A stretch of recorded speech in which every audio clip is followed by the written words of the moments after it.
नहमदुहु व नस्तईनुहु व नस्तगफिरुहु व नु'मिनु बिही व नतवक्कलु अलैहि व नऊज़ु बिल्लाहि मिन शुरूरि अनफुसिना व मिन सय्यिआति अअमालिना मन यहदिहिल्लाहु फला मुदिल्ल लहु व मन युद्लिलहु फला हादिय लहु वनशहदु अल्ला इलाहा इल्लल्लाहु वहदहु ला शरीक लहु वनशहदु अन्न सय्यदना व मौलाना मुहम्मदन अब्दुहु व रसूलुहु अम्मा बाद फ़अऊज़ु बिल्लाहि मिनश शैतानिर रजीम बिस्मिल्लाहिर्रहमानिर्रहीम कुल ला अस्अलुकुम अलैहि अजरा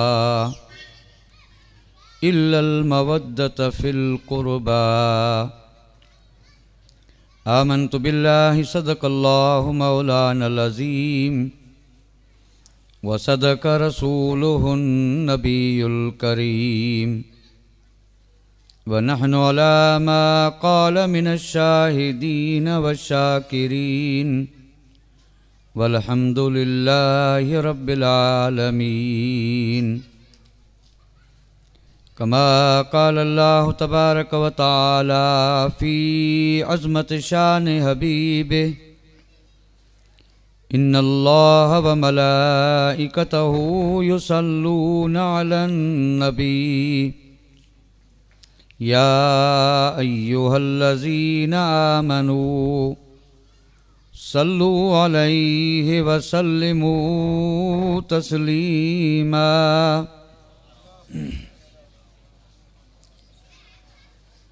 अल्लाहुम्मा सल्लि अला सय्यिदना मौलाना मुहम्मदिन व अला आलि सय्यिदना मौलाना मुहम्मदिन व बारिक व सल्लिम सलातन व सलामन अलैका या रसूलल्लाह सलातन व सलामन अलैका या हबीबल्लाह। किस ज़बान से हो बयां मदहो शान अहल बैत, किस ज़बान से हो बयां मदहो शान अहल बैत, मदह गोए मुस्तफ़ा है मदह खाने अहल बैत। इनकी पाकी का खुदा ए पाक करता है बयां, इनकी पाकी का खुदा ए पाक करता है बयां। आये ततहीर से ज़ाहिर है शान अहल बैत। और इनके घर में बेइजाज़त जिब्राईल आते नहीं, इनके घर में बेइजाज़त जिब्राईल आते नहीं। कदर वाले जानते हैं इज़्ज़ो शान अहल बैत। रज़्म का मैदान बना है जलवा गाहे हुस्न व इश्क, रज़्म का मैदान बना है जलवा गाहे हुस्न व इश्क। करबला में हो रहा है इम्तिहान अहल बैत। घर लुटाना सर कटाना कोई तुझसे सीख ले, घर लुटाना सर कटाना कोई तुझसे सीख ले। जाने आलम हो फिदा ऐ खानदान अहल बैत, जाने आलम हो फिदा ऐ खानदान अहल बैत। बेअदब गुस्ताख फ़िरके को सुना दे ऐ हसन, बेअदब गुस्ताख फ़िरके को सुना दे ऐ हसन। यूं कहा करते हैं सुन्नी दास्तान अहल बैत, यूं कहा करते हैं सुन्नी दास्तान अहल बैत। मोहतरम व मुकर्रम सामईन किराम, इज़्ज़त माब ख़वातीन इस्लाम, चूँकि आज हमें अपनी इस बाबरकत महफिल में अहले बैते अतहार की मोहब्बत का जिक्र करना है,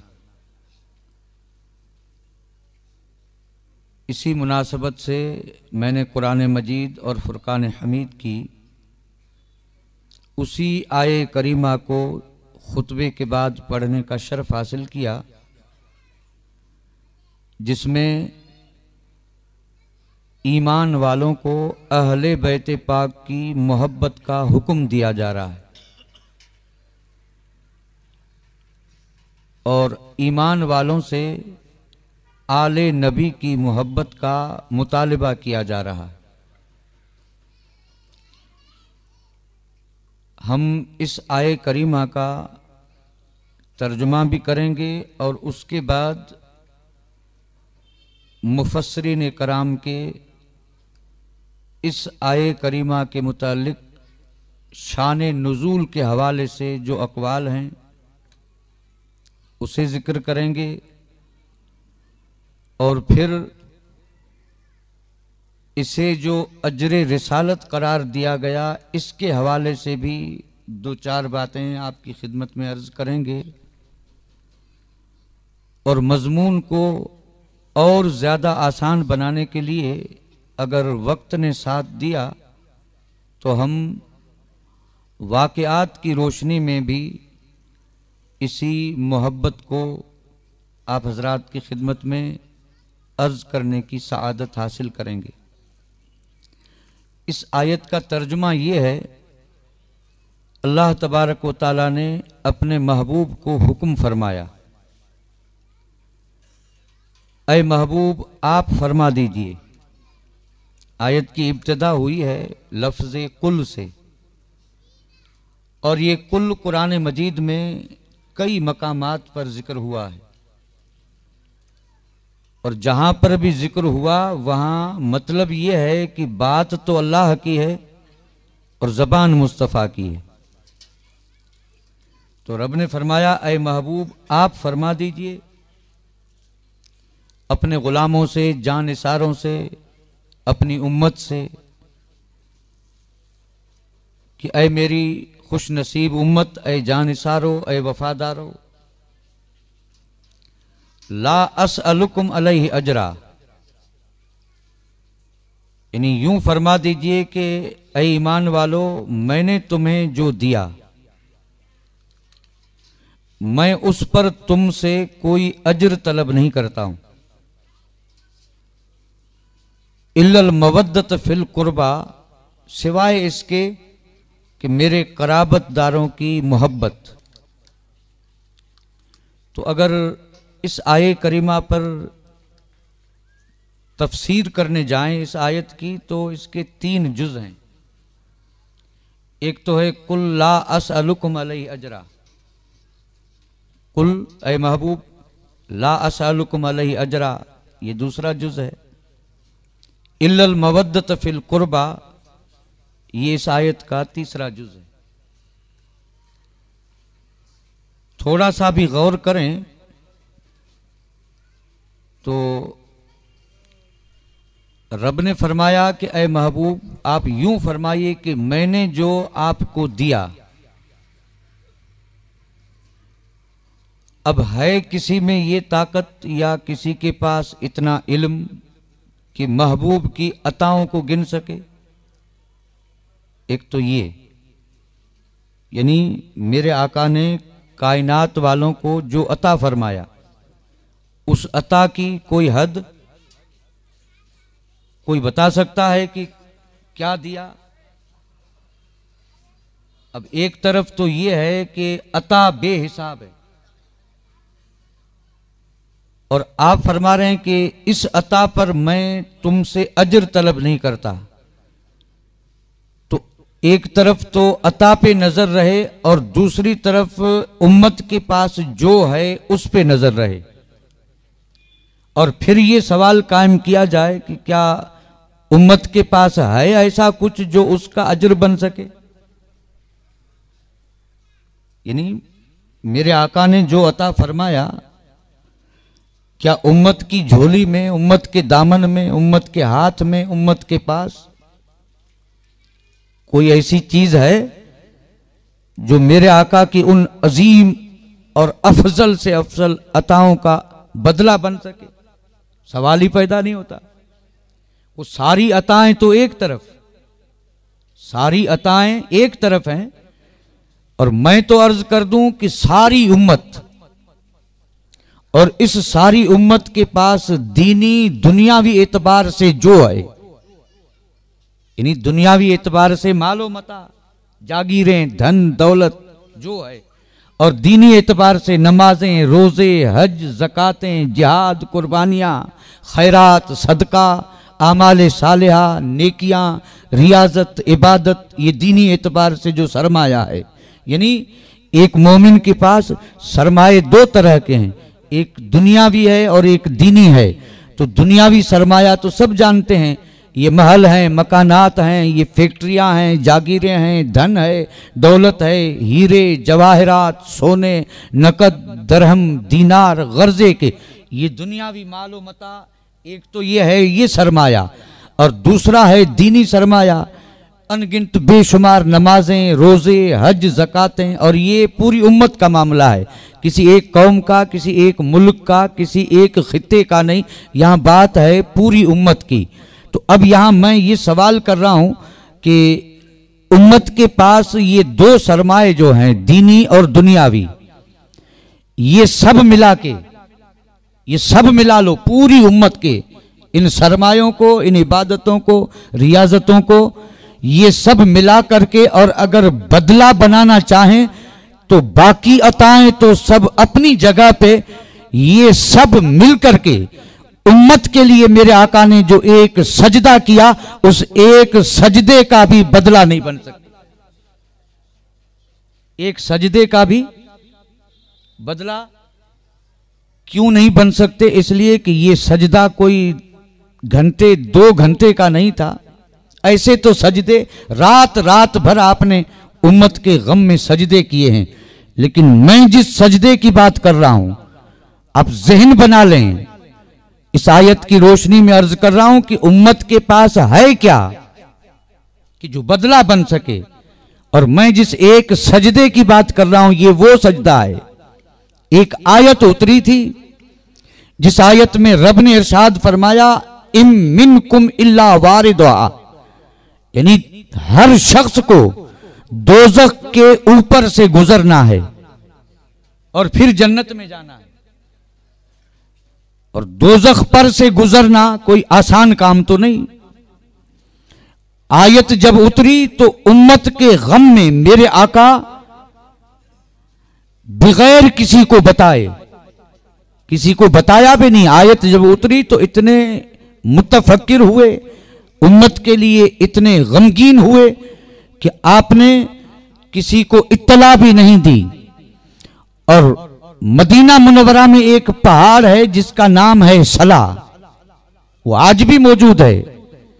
उस दौर में उस पहाड़ में एक गार, उम्मत के गम में आप उस गार में चले गए, बताया किसी को नहीं, और वहां जाकर के आपने सर सजदे में रख दिया। अब सर है सजदे में और चश्माने मुबारक से आंसू बह रहे हैं, और जबान पे सिर्फ एक ही कलमा है, रब हबली उम्मती, रब हबली उम्मती, मौला मेरी उम्मत, मौला मेरी उम्मत, मौला मेरी उम्मत को बख्श दे। सर सजदे में है और यही सदा है। अब मेरे आका तो यूं सर सजदे में रख करके उम्मत के लिए दुआ मांग रहे हैं, और सहाबा बेकरार, और वो दीवाने जो अगर एक पल न देखें तो करार ना आए, वो बेकरार, और बेकरारी जब हद से पड़ी तो तलाश में निकले हैं, तलाश में निकले थे कि महबूब गए कहां। ढूंढने वाले तो सब थे, पाने वाले का नाम है हजरत अबू हुरैरा रदियल्लाहु ताला अन्हु। और पाया किस अंदाज से? हजरत अबू हुरैरा शहर मदीना से बाहर निकले हैं, ज़ारो कतार रो रहे हैं, फिराक बर्दाश्त नहीं हो रहा, इश्क का समंदर जोश जन है, बिन देखे दुनिया की किसी चीज में कोई लुत्फ नहीं। सच्चा इश्क था, दीवाने थे, उन्हें दुनिया की किसी चीज से कोई मोहब्बत नहीं। वो तो मुस्तफा के जलवे के आशिक थे, नहीं देखा, बेकरार हैं, कहीं चैन नहीं, सुकून नहीं। हजरत अबू हुरैरा तलाश में निकले और शहर मदीना से बाहर एक चरवाहा मिला था जो अपनी बकरियां चरा रहा था। हजरत अबू हुरैरा ने जब उसे देखा तो आपने आगे बढ़ करके उस चरवाहे से पूछा कि ऐ चरवाहे, क्या तूने मेरे महबूब को देखा?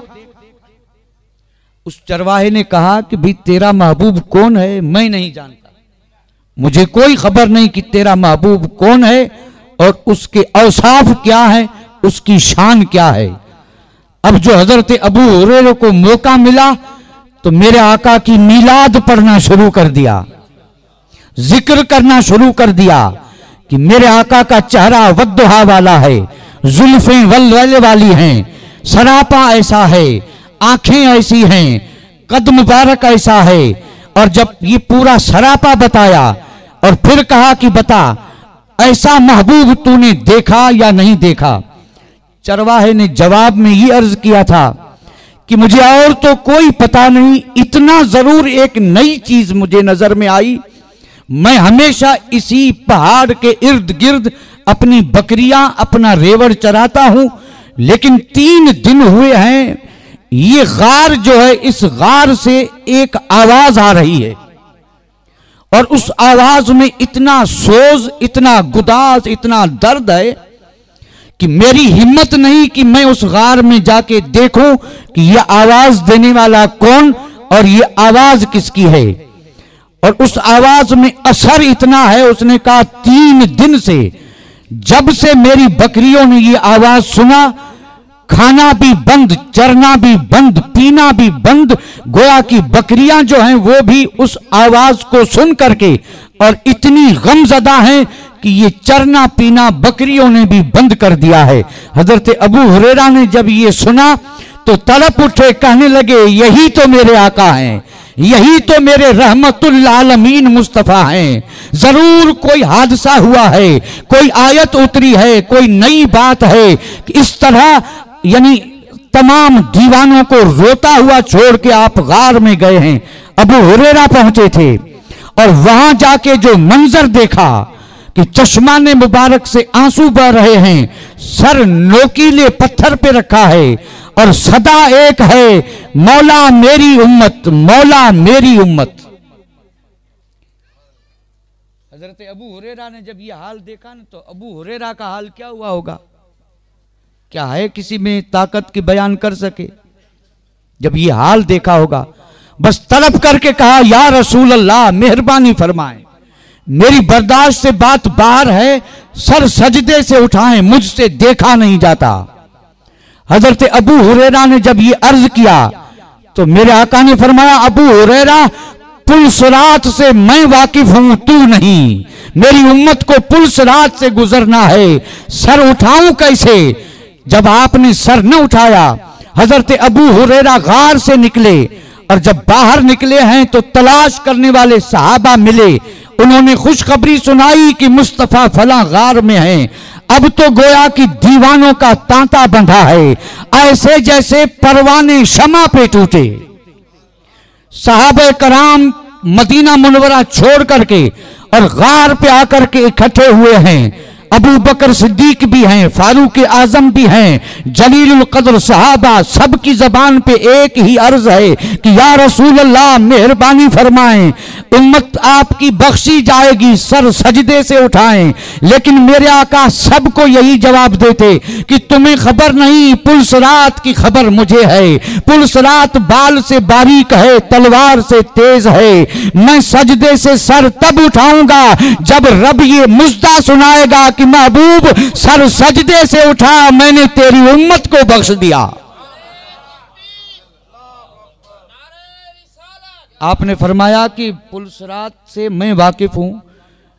अब राजदा थे साहबा, किसी ने कहा कि यह सर सजदे से नहीं उठेगा, सिर्फ एक सूरत है और वो सूरत यह है कि फातिमा ज़हरा को बुलाया जाए।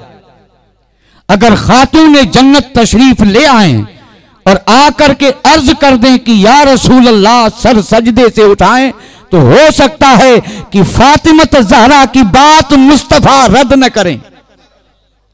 इसलिए कि मेरे आका फरमाते हैं, जब पूछा गया था कि या रसूल अल्लाह औरतों में सबसे ज्यादा मोहब्बत किससे है, तो आपने फरमाया था फातिमा ज़हरा से।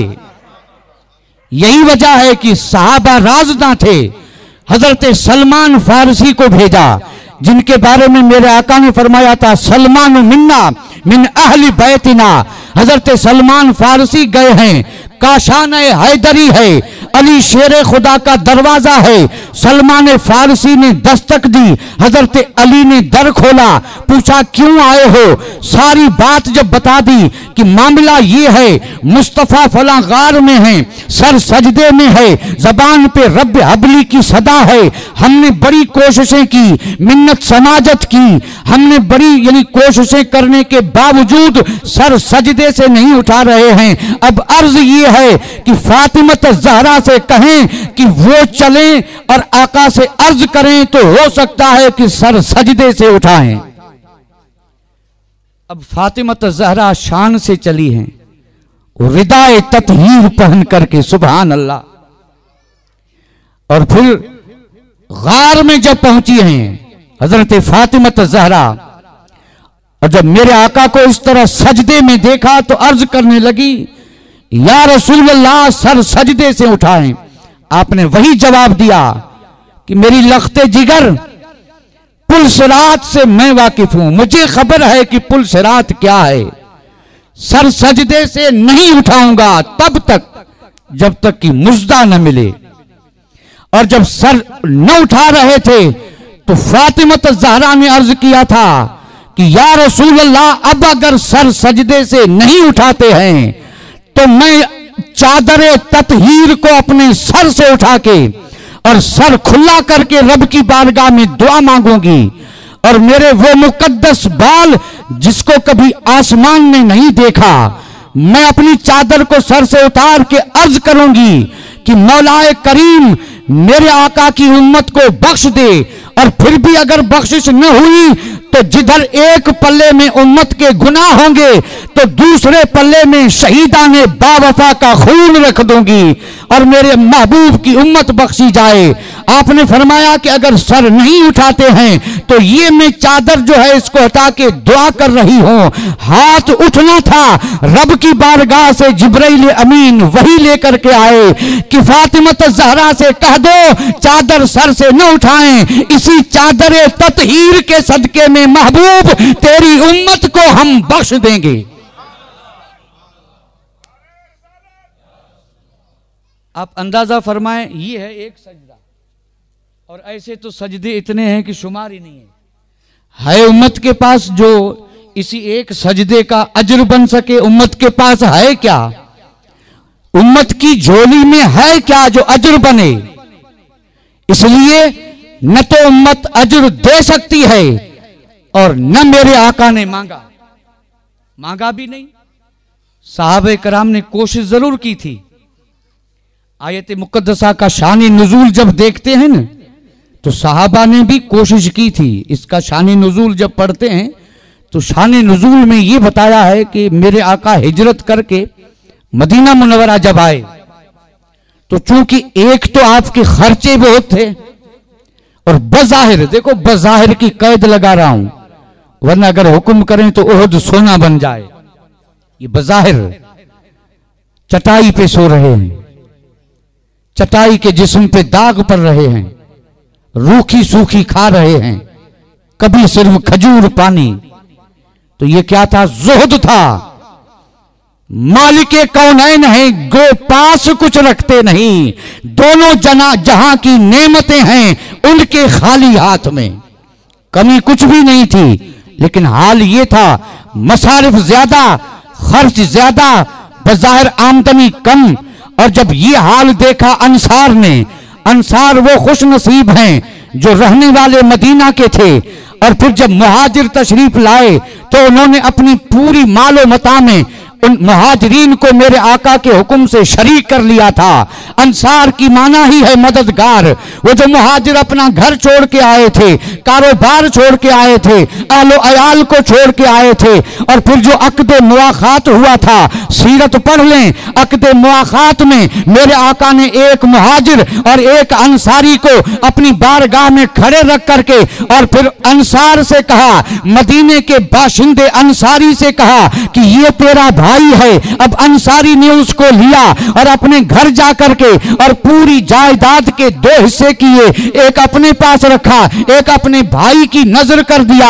और एक बात अर्ज कर दूं, गर्चे आप लोगों को हैरत हो, लेकिन हैरत की कोई जरूरत नहीं है। जानिसारी का एक जज्बा था।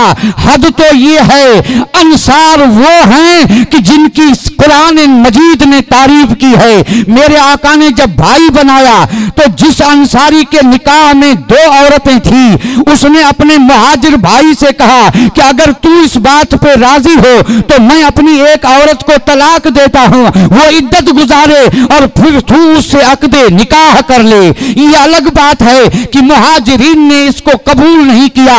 इसको तो क्या, मुहाजिरीन ने जायदाद भी नहीं ली थी। उन्होंने कहा बाजार का पता बता दें, हम खुद कमाएंगे और अपने पैरों पे खड़े हो जाएंगे।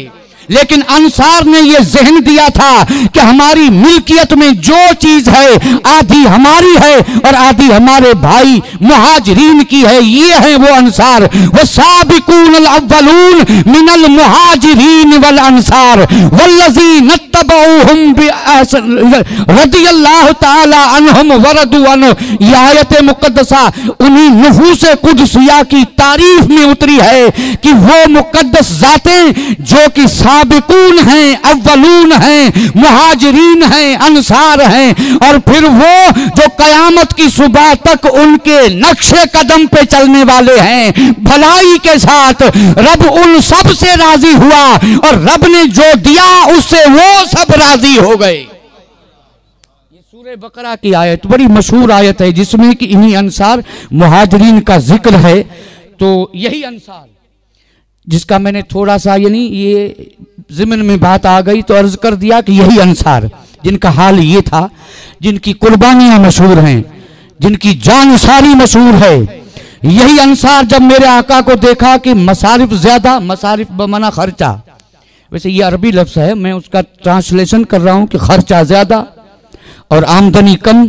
तो अंसार ने जब देखा तो मिल बैठ करके, अंसार में जो बाअसर थे, बड़ी शान के मालिक, उन्होंने मिल करके ये मशवरा किया कि आका इनामदार ताजदार मदीना के मसारिफ ज्यादा हैं और आमदनी कम है, तो क्यों ना ऐसा करें कि हम सब मिल करके माल इकट्ठा करें और जब माल जमा हो जाए तो लेके चले महबूब की बारगाह में और जा करके अर्ज कर दें कि या रसूल अल्लाह, ये आपके खुदा में बारगाह असाबे शुकाफ सुफा की शक्ल में, आने वाले मेहमानों की शक्ल में, गरीबों मिस्कीनों की शक्ल में, जो आपके दर पे पलते हैं, आपके दर के सवाली बन के आते हैं, हमने ये माल जमा किया है, हम आपके खादिम हैं और हम ये माल आपकी खिदमत में पेश कर रहे हैं, आप इस माल को कबूल फरमा लें। अंसार माल लेकर के आए हैं, जिब्राइल वही लेकर के आए हैं। उधर वो हाजिर हुए, इधर रब ने कहा महबूब कह दो इनसे, ला असअलुकुम अलैहि अजरा, मैं तुमसे अजर नहीं मांगता, माल ले आए हो, रब तुम्हें बरकत दे, मुझे तुम्हारे माल की जरूरत नहीं, मैंने तुम्हें हिदायत दी, मैंने तुम्हें ईमान दिया, मैंने तुम्हें कुरान दिया, मैंने तुम्हें नूर दिया, मैंने तुम्हें जन्नत दी, मैंने तुम्हें खुदा से मिला दिया, मैंने तुम्हें पाक कर दिया, मैंने तुम्हें साफ सुथरा बना दिया, तुम जलील थे मैंने इज्जत दे दी, तुम अंधेरों में थे मैंने नूर दे दिया, तुम्हारा कोई वकार नहीं था मैंने सर बुलंद कर दिया। लेकिन मेरे दीवानों, मैंने जो दिया इस पर मैं तुमसे कुछ भी नहीं मांगता। हाँ, अगर कुछ देना है और देना चाहते हो तो रब के हुक्म से मैं मांगता ये हो कि मेरे अली से मोहब्बत करो, फातिमा से मोहब्बत करो, हसन से मोहब्बत करो, हुसैन से मोहब्बत करो, इल्लल मवद्दत फिल कुर्बा, मैं मांगता यही हूं कि मेरे कराबतदारों से मोहब्बत करो। एक तो शान नुज़ूल ये है, यानी इस मौके पे ये आयत उतरी जब वो माल लेकर के आए, मेरे आका ने फरमाया यानी मैंने जो दिया है ना उस पर मैं तुमसे माल नहीं मांगता, मोहब्बत दो। यानी ये तो मैं बाद में बताऊंगा कि मोहब्बत का मुतालबा क्यों किया गया, लेकिन दूसरा शान नुज़ूल भी है और वो ये है, अंसार जो थे ना, अंसार, उनकी बातें जब हजरत अब्बास ने सुनी रदी अल्लाह ताला अन्हु, जो आपके चचा हैं हजरत अब्बास बिन अब्दुल मुत्तलिब, उन्होंने जब ये बातें सुनी अंसार की तो उन्हें ऐसे लगा, हजरत अब्बास को ऐसा महसूस हुआ कि ये अंसार जो है ना ये कुछ फख्र कर रहे हैं अपनी इस यानी कुर्बानियों पर और जानिसारी पर, इन्हें थोड़ा सा फख्र है। तो हजरत अब्बास ने अंसार से कहा कि तुम खादिम हो, जानिसार हो, फिदाकार हो, हम कराबतदार हैं, हम नबी के कराबतदार हैं। उन्होंने जब नाज किया तो हजरत अब्बास ने उन्हें ये कहा और होते होते ये बात मेरे आका की बारगाह में पहुंची। ताजदार मदीना ने अंसार को बुलाया। अब जब हुक्म हुआ तो कौन है जो दरबार में हाजिर न हो, अंसार आए हैं, मजमा अंसार का है, खतीब मुस्तफा हैं। मेरे आका ने खुतबा दिया, लेकिन खुतबे का अंदाज ये था, पहले आपने ये कहा कि ऐ अंसार, ऐ गिरोह अंसार। अब्बास ने ये कहा कि तुम कुछ फख्र कर रहे हो, फख्र महसूस किया है, फख्र किस बात का, जरा मुझे ये तो बताओ कि तुम्हारा हाल क्या था, क्या तुम अंधेरों में नहीं थे और मैंने तुम्हें नूर दिया, क्या तुम जलील नहीं थे, मैंने तुम्हें इज्जत दी, क्या तुम दोजक के किनारे पे नहीं थे, मैंने तुम्हारी कमर पकड़ करके जन्नती बना दिया। मेरे आका जब यूं फरमा रहे थे, सहाबा गर्दनें झुकाए बैठे हैं, अंसार चुपचाप बैठे हैं, और फिर जो रुख बदला है, रहमत का समंदर जोश में आया, फरमाया कि अरे मेरे दीवानों जवाब क्यों नहीं देते, मैं बात पर बात कर रहा हूं, तुम जवाब नहीं दे रहे हो, बोलो जवाब दो। अंसार ने सर तो जरूर उठाया, लेकिन चूंकि अदब का मकाम था, बोलने की हिम्मत नहीं हुई। जवाब दें तो क्या दें, जब किसी ने जवाब नहीं दिया तो मेरे आका ने फरमाया, अंसारो तुम यूं कहो कि या रसूल अल्लाह, हम वो हैं कि जब आपके खानदान वालों ने आपको घर से निकाला, आपको शहर से निकाला, तो हम ही तो थे जिन्होंने आपको और आपके दीवानों को अपने घरों में जगह दी। जब माल की जरूरत पेश आई तो हमने माल कुर्बान किया, और जब जान की जरूरत पेश आई तो हमने जिगर के टुकड़ों को, अपनी जान को आपकी बारगाह में नजर किया। बोलो तुम यूं कहो। आप अपनी मुकद्दस जबान से सहाबा की तरफ, अंसार की तरफ से इरशाद फरमा रहे हैं कि तुम मुझे ये जवाब दो। अब ये जवाब क्या था? अंसार की गोया की शान थी जिसे मेरे आका बयान कर रहे थे। अंसार इतने खुश हुए कि 2 जानू बैठे थे, 4 जानू कोई नहीं बैठा था, अदब से 2 जानू बैठे थे। और जब ये बातें मुस्तफा की मुकद्दस जबान से सुनी तो अंसार इतने खुश हुए कि जानू के बल खड़े हो गए, यानी पैरों के बल नहीं बल्कि बैठे थे 2 जानू और जानू पर खड़े हो गए। और ये खड़ा होना खुशी का इजहार था। और सब जब यूं खड़े हुए तो सबकी जबान पे सिर्फ एक बात थी, या रसूल अल्लाह इन अमवालना वमा फी ऐदीना लिल्लाहि व लिरसूल ही। या रसूल अल्लाह, रब गवाह है, इस वक्त हमारा माल, हमारी मिल्कियत, हमारी जायदादें, हमारे हाथों में जो है वो सब हमने दिया, वो अल्लाह का है, रसूलुल्लाह का है। अंसार ने, भाई ये सिर्फ जबानी बात नहीं थी, ये बात जो थी ना, अंसार ने कहा या रसूल अल्लाह अमवालुना वमा फी ऐदीना, यानी माल, मिल्कियत जो हमारे हाथ में है, लिल्लाहि व लिरसूल ही, अब वो अल्लाह और उसके रसूल का है, सब सुपुर्द कर दिया, अपनी मिल्कियत से हाथ उठा लिया, कहा सब अल्लाह का, उसके रसूल का। इधर उनका ये कहना था कि जिब्राइल अमीन ये आयत लेके आए, रब ने फरमाया महबूब कह दे इन दीवानों से, मैं तुमसे ये नहीं मांगता, कि तुम माल मिल्कियत लेके और मेरी बारगाह में आके कहो कि ये सब तुम्हारा है। नहीं, मुझे इसकी जरूरत भी नहीं है। तुम्हें अगर देना है तो कराबतदारों से मोहब्बत दो। यहां पर भी आपने यही फरमाया, ला असअलुकुम अलैहि अजरा इल्लल मवद्दत फिल कुर्बा। मैं तुमसे कुछ नहीं मांगता, अगर देना है तो मोहब्बत दो। ये तो हुआ शान नुज़ुल। अब यहां है एतराज़ात। एतराज का मतलब, ये जो आयत मैंने पढ़ी ना, इस पे एतराज हैं, सवालात हैं। और वो सवालात यानी अगर इख्तसार के साथ भी हम अर्ज करें ना, इख्तसार के साथ, तो जो असल मकसद है वो तो पूरा होने का कोई सवाल ही पैदा नहीं होता, और पूरा हो भी नहीं रहा है और होगा भी नहीं। हम तो क्या, बड़ों बड़ों से भी नहीं हुआ, पूरा हो कैसे सके। जिनको रब नवाजे उन नवाज़ात का हम क्या बयान करें। तो अब सवाल ये है, देखो बड़ी आसान बात अर्ज कर रहा हूं। सबसे पहला सवाल तो ये है कि मेरे आका ने मांगा ना, और क्या मांगा? मोहब्बत।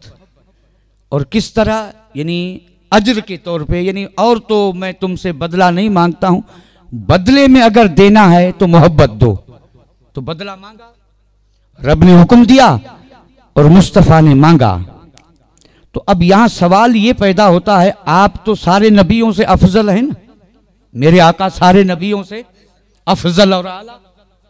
तो जो चीज और नबियों ने नहीं मांगी वो नबी मांग रहा है। किसी भी नबी ने उम्मत से कुछ भी नहीं मांगा, बदला नहीं मांगा।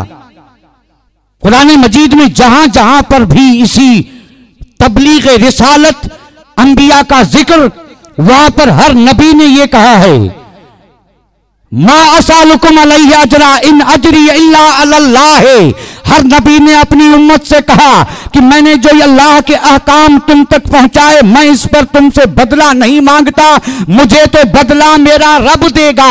हर नबी ने यही कहा, और ये नबियों के नबी हैं, सैयदुल अंबिया हैं, कायनात के मालिक व मुख्तार हैं, और नबियों के नबी अफजल आला, नबियों के में अंदर जिनकी मिसाल नहीं। नबियों ने जो चीज नहीं मांगी वो नबियों के नबी ने क्यों मांगी? एक सवाल। यानी किसी नबी ने नहीं मांगा अजर, और मेरे आका मांग रहे हैं कि मोहब्बत दो, और इसी को अजर करार दिया। इन अगर बदला देना है ना तो बदले में क्या दो? बदले में मोहब्बत दो। तो बदला मांगा, किसी नबी ने नहीं मांगा। और दूसरा सवाल यह है कि और किसी के जहन में आए या ना आए, दुश्मन के जहन में तो ये बात आएगी ना।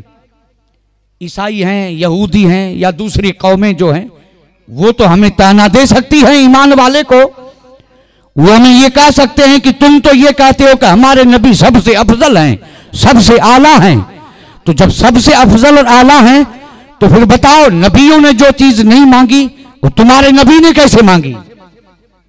ये दो सवाल हो सकते हैं। क्यों मांगा? तो जवाब सुन लें। जवाब ये है कि यहां पर जिस चीज को अजर कहा गया, अजर कहा गया ना, इसको यानी मोहब्बत को बदला। और अजर की अगर आसान से आसान यानी उसका तर्जुमा करें समझाने के लिए, तो यहां अजर से मुराद है मजदूरी। मजदूरी यानी एक आदमी सुबह से लेकर शाम तक किसी के यहां काम करे, शाम का वक्त हुआ तो जिसका इसने काम किया वो जो दे, ये अजर है, ये अजर है। अब जिस दौर में जैसा अजर, यही है अजर और यही है मजदूरी। तो ये अजर उसी को कहते हैं कि जिससे फायदा मजदूर को मिले, जिसने काम किया उसी को फायदा मिले, तब तो वो अजर है।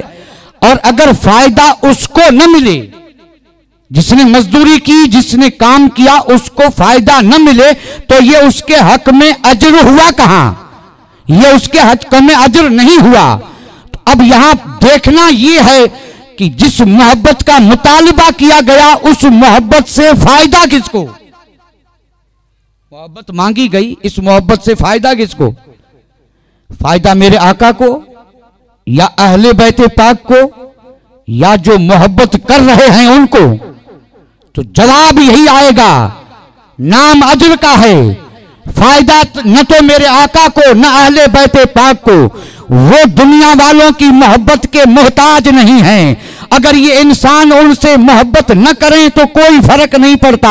रब उनसे मोहब्बत फरमा रहा है, मलाइका उनसे मोहब्बत फरमा रहे हैं, कायनात की हर खुश को तर चीज उनसे मोहब्बत फरमा रही है, शजर व हजर उनसे मोहब्बत फरमा रहे हैं, जानदार बेजान चीजें उनसे मोहब्बत कर रहे हैं। जब मोहब्बत का ये आलम है तो इंसानों की मोहब्बत के वो मोहताज नहीं, जरूरतमंद नहीं। और इस मोहब्बत का फायदा न तो नबी को है और न आले नबी को है। नाम दिया उजरत का, लेकिन ये उजरत नहीं बल्कि उम्मत के लिए इनाम है।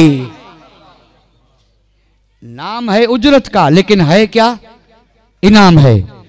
अब इनाम क्यों है तो इस पर मैं एक हदीस अर्ज कर दूं, एक हदीस पाक, जिससे मुझे साबित ये करना है कि अगरचे ये बदला उजरत इस लिहाज से जिक्र हुआ, लेकिन उजरत नहीं है, ये बदला नहीं है। मांगा जरूर, लेकिन बदले में जो चीज मांगी उस चीज से आले नबी को फायदा नहीं, खुद नबियों के नबी को कोई फायदा नहीं, जरूरत भी नहीं।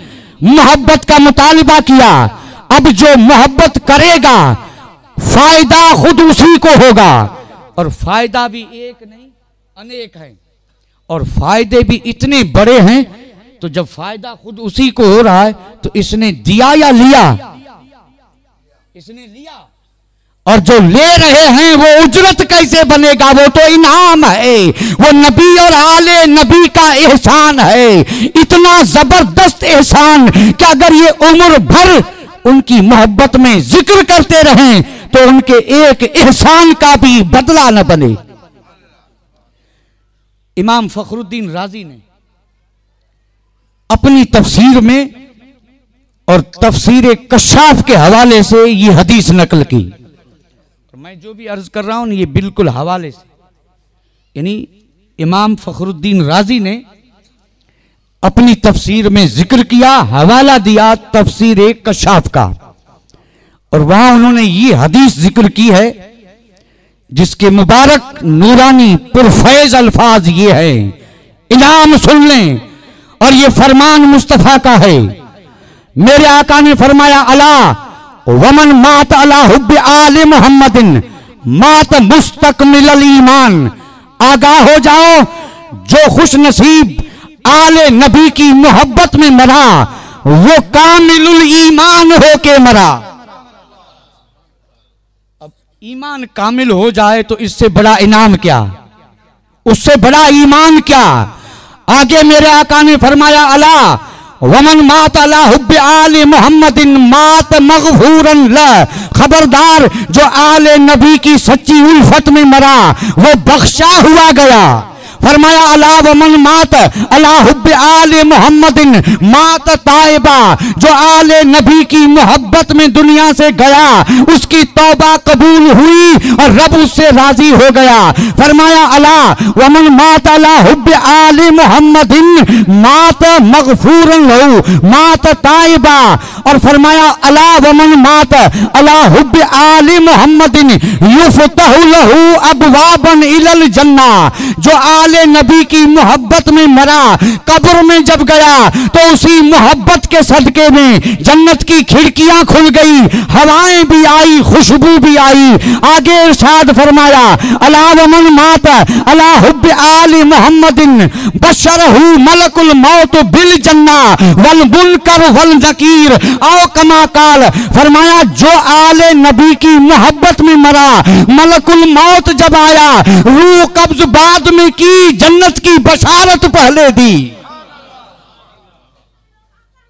और फिर कब्र में जब गया, मुनकर नकीर जब आए तो मुनकर नकीर यही बशारत देते हुए आए, बशरहु मलकुल मौत वल मुनकर वल नकीर बिल जन्ना। उस खुश नसीब को, उस आशिक और दीवाने को रब ऐसा आशिक बना दे, ऐसी सच्ची मोहब्बत वाला बना दे। ये इनाम तब मिलेंगे, इसको हम बाद में जिक्र करेंगे, लेकिन ये इनाम सुन लें आप पहले। ये इनाम है, ये मोहब्बत के बदले में मिल रहे हैं। तो मोहब्बत से फायदा किसको? फायदा उसी को जिसने की मोहब्बत। नाम अज्र का है, एक दो नहीं बल्कि बेशुमार इनाम है। बख्शा हुआ, तौबा कबूल, खिड़कियां खुली, मलाइका ने बशारत दी। और हदीस तो बड़ी तवील है साहब। हदीस में तो और आगे जो जिक्र है ना, उसमें मेरे आका ने फरमाया कि अला वमन मात अला हुब्ब आले मुहम्मदिन युज़फ़ इलल जन्नते कमा युज़फ़ुल उरूफ इला बैत ज़ौजिहा। जो आले नबी की मोहब्बत में मरा, कयामत के दिन जब जन्नत में जाएगा तो ये नहीं कि हुक्म हो और ये अकेला जाए, बल्कि मलाइका उसे सजा करके संवार करके और फिर जुलूस की शक्ल में जन्नत में ले जाएंगे, जैसे कि दुल्हन को दूल्हा के घर पहुंचाया जाता है। कमा तुज़फ़ुल उरूस इला बैत ज़ौजिहा, जैसे कि एक दुल्हन को उसके शोहर के घर पहुंचाया जाता है। उस वक्त उसका आलम क्या, उस वक्त चारों तरफ जम घटा क्या, और वहां इंसानों की बात नहीं, ये मुस्तफा का गुलाम है, ये अली का दीवाना है, ये हसनैन का दीवाना है, ये पंजतन पाक की मोहब्बत रखने वाला है। रब ने इनाम ये दिया कि तू दूल्हा बन के जन्नत में जाएगा, बाराती इंसान नहीं, नूरी मखलूक मलाइका होंगे। अब आप खुद अंदाजा फरमाएं, इस मोहब्बत पर जब इतने बड़े बड़े इनाम मिल रहे हैं तो क्या ये अजर हुआ? अजर नहीं हुआ, इनाम हुआ। मुतालिबा किया, और मुतालिबे के पीछे मकासिद और भी है, मकासिद और भी है। उसमें से मैं सिर्फ एक मकसद बता दूं, सिर्फ एक मकसद। देखिए क्या मांगा? मोहब्बत। और मोहब्बत जो है ना, वो दिल की एक कैफियत का नाम है। अपना दिल जो है ना, दिल इंसान का, इसकी एक कैफियत का नाम है मोहब्बत। ये की जाती है, समझाई नहीं जाती, और समझाने से कोई समझ भी नहीं सकता, नहीं समझ सकते। आप लाख कोशिश करें, ठीक है, बात करेंगे, मानेंगे, इनकार नहीं करेंगे, असरात उसकी जो तासीरें सब मानेंगे, लेकिन मोहब्बत है क्या समझ में नहीं आएगा। समझ में उसी को आएगा जिसको मोहब्बत हुई, जिसको मोहब्बत, सच्ची मोहब्बत। और आप तारीख पढ़ें, उसमें आपको तज़किरे मिलेंगे। कुछ फानी मोहब्बत वाले थे, कुछ हकीकी मोहब्बत वाले थे। उनकी दास्तानें आज भी बड़ी मशहूर हैं, बड़ी मशहूर हैं। और उन आशिकों का हाल आप जब पढ़ेंगे तो आशिक की नज़र में सिवाय माशूक के हर चीज़ फना हो गई, कुछ रहा ही नहीं, कुछ रहा ही नहीं। बस वही एक माशूक है और एक आशिक है। आशिक ने कह दिया कि रुके रहना, यहां से हटना मत। तो अब चाहे वहां रुका रुका सूख जाए, वही सूख जाए, उसके जिस्म पे बैलें चढ़ जाए, उसमें परिंदे घोंसले बना ले। नाम तो मैं नहीं ले रहा हूं, आप इससे जरूर वाकिफ होंगे। ये एक आशिक का किस्सा है। माशूक ने कहा था रुक जा, रुक गया। अब गर्मियां आई, सर्दियां आई, बारिश हुई, घास उगी, बैलें जो है उसके ऊपर लिपट गई। परिंदों ने लकड़ा समझ के उसमें घोंसले बनाए। और फिर जब लकड़हारा भी आया था काटने के लिए, जब कुल्हाड़ा चलाया तो उसने कहा पता चला कि ये तो कोई लकड़ी नहीं, मामला कुछ और है। अब तो समझ में आया होगा, ये आशिक था। इससे जरा अंदाजा लग सकता है कि इश्क नाम किसका है, मोहब्बत कहते किसको हैं। फानी मोहब्बत में माशूक कह दे रुक जा, आशिक रुक जाए। और यहां हसनैन की मोहब्बत, हुसैन ने जहां रोका वहां रुके, वहां रुके। अगर यहीं पर बात पूरी कर दें तो काफी है। और मोहब्बत का यहीं से पता चल जाता है। अगर रुके, एक जर्रा भर भी आगे न बढ़े, चाहे लाख कोशिशें करें, हुक्म किसका है? बस रुक गए तो रुक गए। और यहां 1 घंटा तो रुक गए, और 10 घंटा इतने आगे बढ़े कि जिसकी कोई हद नहीं। और फिर भी अगर दावा करें तो अब ये दावा ही है और कुछ नहीं। रब सच्ची मोहब्बत दे। मैं अर्ज ये कर रहा था, मोहब्बत का मुतालिबा किया गया।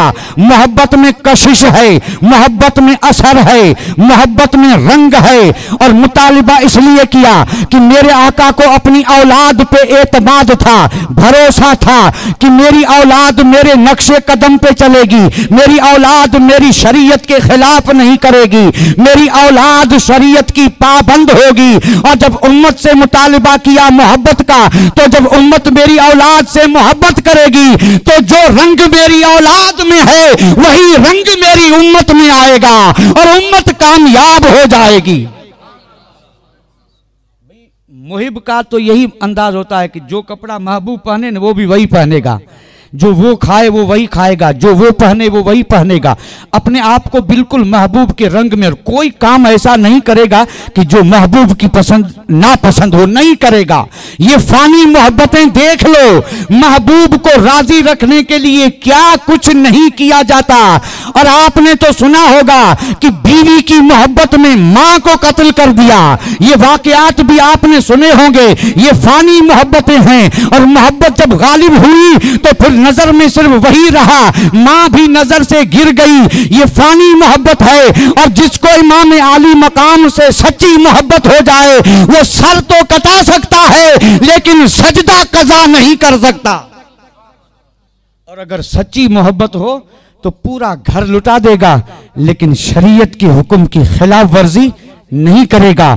और यहां पर बरसरे आम सबकी निगाह में काम वही किया जा रहा है जो काम इमाम आली मकाम ने नहीं, हुसैनियों ने नहीं, वो काम पूरा का पूरा इब्तिदा से लेके इंतहा तक करने वाले हुसैनी नहीं थे। किसी भी किताब को उठा के देखो और कूफा दमश्क की बाजार के जर्रों से पूछो, खुद यजीदियों से पूछो, उस दौर की हवाओं फजाओं से पूछो, उस दौर के उस दरख्त के पत्तों से पूछो, हर चीज गवाही देगी कि ढोल यजीदियों ने बजाया, जुलूस यजीदियों ने निकाला, नाचे यजीदी थे, खुशियां यजीदियों ने मनाई थी। ये काम हुसैनियों के नहीं थे।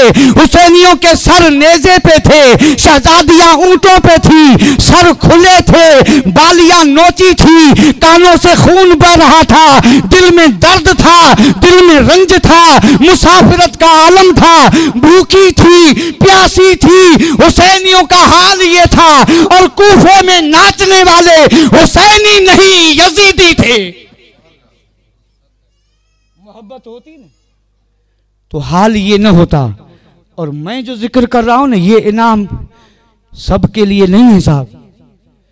लोग हमें कहते हैं कि आप ऐसे वाज करते हैं कि लोग नमाज पढ़ना, इबादत करना ये सब छोड़ देते हैं और कहते हैं मोहब्बत काफी है।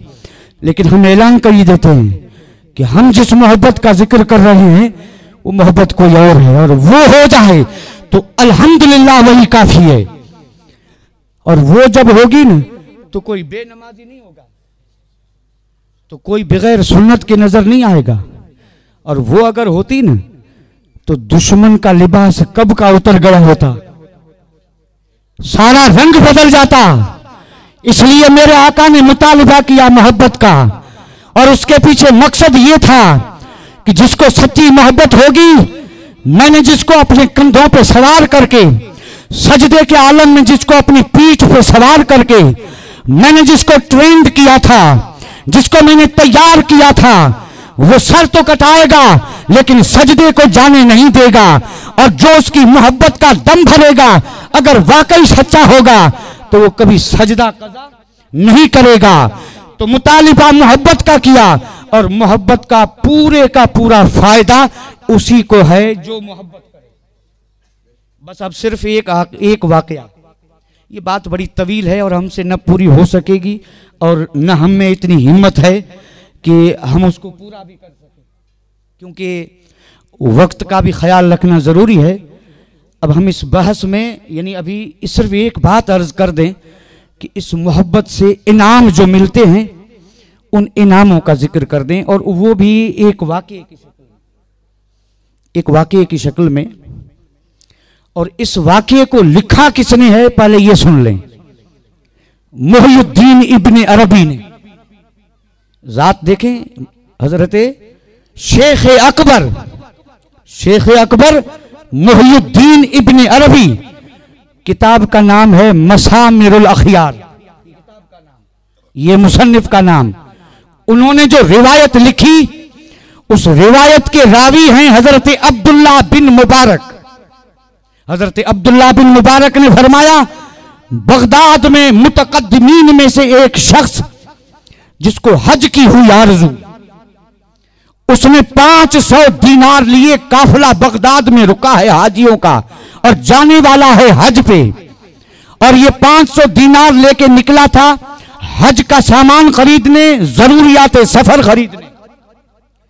अब ये बाजार में जा रहा था तो इसने देखा कि एक औरत खड़ी है, उसने इन्हें रोका और रोक करके कहा कि मैं सैयदजादी हूं और मेरी बेटियां हैं जो कई दिनों से भूखी हैं, मैं भी भूखी हूं, और दस्ते सवाल दराज करना ये हमारी शान के खिलाफ है, हम किसी से मांगें, इसलिए बड़ी परेशानी है। उस सैयदजादी ने जब ये दर्द बयान किया तो ये बुजुर्ग जो हज पे जा रहे थे उनके दिल में ख्याल आया कि हज तो मैंने कई पढ़ लिए, अगर इस साल हज पे न भी गया तो क्या फर्क पड़ता है। वो 500 दीनार जैसे कि वो हमियानी में थैली में बंद थे, सैयदजादी को अता फरमा के माफी मांगते हुए कहा कि जाइए आप और इनसे जाकर के अपनी जरूरतों को पूरा फरमाइए। वो सैयदजादी वो दीनार लेकर के गई, अपनी बेटियों पर खर्च किया, दुआएं दी, हज का मौसम गुजरता रहा और फिर वो वक्त आया कि हाजियों के लौटने का जमाना आया और वही बगदाद के हाजी लौट करके आए। अब इस बुजुर्ग ने देखा कि जा तो न सका, लेकिन जिन्होंने गुंबद खदरा की हरियाली देखी, जिन्होंने मस्जिद नबवी की बहारें देखी, जिन्होंने वो मुकद्दस पहाड़ देखे, वो वादियां देखी, और जिन्होंने बैतुल्लाह का खिलाफ देखा, और फिर ख्याल आते गए कि ये खुश नसीब जिन आंखों ने ये नजारे देखे, मैं तो न जा सका, कम अज कम जा करके उन आंखों को तो देखो जो आंखें मेरे आका की जालियों पे पड़ी। आज़ाइरे तैबा, मैं नजर चूम लूं तेरी, क्योंकि ये नजर गुंबद खदरा पे पड़ी है। गुंबद खदरा पे पड़ने वाली नजरों की जियारत के लिए बुजुर्ग निकले हैं और जहां जहां वो हुज्जाजे कराम आए थे उनके पास पहुंचे, एक के वहां गए, कहा हाजी साहब मुबारक हो, हज तुम्हारा रब मकबूल फरमाए। वो भी उठा, सीने से लगा के कहा, क्या है हाजी साहब, रब तेरा भी हज कबूल फरमाए। खैर इसने कहा हो सकता है इससे भूल हुई हो, मेरे जैसा ही कोई देखा हो, कुछ बोला नहीं, गया दूसरे के वहां। दूसरे ने देखा तो वो कहने लगा कि हाजी साहब मैं इरादा कर रहा था कि आऊं आपकी जियारत करूं, लेकिन आ न सका, आप आ गए, मुबारक हो, अल्लाह आपका हज कबूल फरमाए। इसने भी यही कहा। अब हैरत बढ़ती गई और ये हुज्जाज कराम से मिलता रहा, दिन भर मुलाकातें की, इधर इसने मुबारक दी, उसने भी मुबारकबादी दी। हैरत की इंतहा नहीं, आई है रात, नमाजें पढ़ी, जिक्र करते हुए ये अल्लाह का महबूब बंदा सोया, आंख लगी, नसीब बेदार हुआ। मेरे आका तशरीफ लाए, फरमाया कि मेरे गुलाम हैरत में क्यों है, ये जो तुझे हज की मुबारकबादी दे रहे हैं तू गया भी नहीं है, और ये मुबारक इसलिए दे रहे हैं कि मेरी शहजादी पर जब तूने 500 दीनार खर्च किए, उस 500 दीनार को रब ने कबूल फरमाया। उस मोहब्बत के सिले में रब ने एक फरिश्ता पैदा फरमाया, वो फरिश्ता बिल्कुल तेरी शक्ल का है, रहती दुनिया तक वो तेरी तरफ से हज करता रहेगा। ये इनाम है मोहब्बत आले नबी का। लेकिन रब सच्ची मोहब्बत अता फरमाए। ये जो जबानी मोहब्बत है, काम एक और दावा एक, ये काम नहीं आएगी, ये तो हम अलल ऐलान कह देते हैं। सच्ची मोहब्बत ये है कि जो हुक्म दें उसी पर अमल, यही सच्ची मोहब्बत है। इसकी मैं एक मिसाल दे दूं। हजरत मूसा रजा, ये 12 इमाम जो है ना, उसमें एक इमाम, आपकी महफिल थी और आप मोतक़ीदीन चाहने वालों का बड़ा मजमा हजरत इमाम मूसा रजा रज़ी अल्लाह ताला अन्हु वाज नसीहत फरमा रहे थे। उसी बीच में एक आदमी ने कहा, कुर्बान जाओ इमाम तेरी अजमत पर, देखते नहीं आपको चाहने वाले मानने वाले बड़ी तादाद में मौजूद हैं। हजरत इमाम ने फरमाया कि ठीक है, मेरे चाहने वाले हैं और बहुत हैं, लेकिन एक काम करो, अपने गुलामों से कहा लकड़ियां जमा करो। और जब लकड़ियां जमा हो गई तो आपने उसी कहने वाले से कहा कि ये आग जल रही है और मैं हुक्म देता हूं कि इस आग में चला जा। अब जब आपने हुक्म दिया तो इसने कहा, कांपने लगा, कहा मेहरबानी फरमाएं, मुझसे ये काम नहीं होगा, आग का काम जलाना है और मैं डरता हूं, माफ कर दें, किसी और को कहें, मैं नहीं इसमें आग में जा सकता। और जब उसने इनकार किया, बात यही चल रही थी, और उसने जब ये कहा कि आग का काम जलाना है, अगर मैं आग में जाऊंगा तो आग जला देगी। और यही वक्त था कि करीब से एक दीवाना आता हुआ नजर आया, सच्ची मोहब्बत वाला आता नजर आया। इमाम की जब नजर उस पे पड़ी, मुस्कुरा के फरमाया कि मेरे गुलाम, आग मैंने जलाई है और तू आया है आग में कूद जा। उसने न इधर देखा न उधर देखा, न जान की परवाह और न जलने की परवाह। इमाम ने हुक्म दिया और ये सीधे आग में चले गए और बैठने वाले देखते रहे। और जब आग में गए तो आग का भी हाल ये हुआ कि आग गुलजार बन गई जैसे इब्राहिम खलील पे गुलजार बनी थी। और वो निकले आग से इस हाल में कि बाल भी बीता नहीं हुआ। और फिर जो आग में जाने का हुक्म दे वो आग में बुझाना भी जाने। आपने आग को हुक्म दिया कि ये मेरा दीवाना है, जलाना मत। यहीं से साबित हुआ मोहब्बत सच्ची किसे कहते हैं। हुक्म दिया जा, जो न गया वो दीवाना नहीं, और जो हुक्म पे चला गया वही दीवाना है। और दीवाना जब गया तो दुनिया की आग ने कह दिया कि दीवाने को जलाना आग के बस में नहीं है। और इंशाअल्लाह यहाँ भी नहीं और वहां भी नहीं है। वमा अलैना इल्लल बलाग व आखिर दावाना अनिल हम्दुलिल्लाहि रब्बिल आलमीन।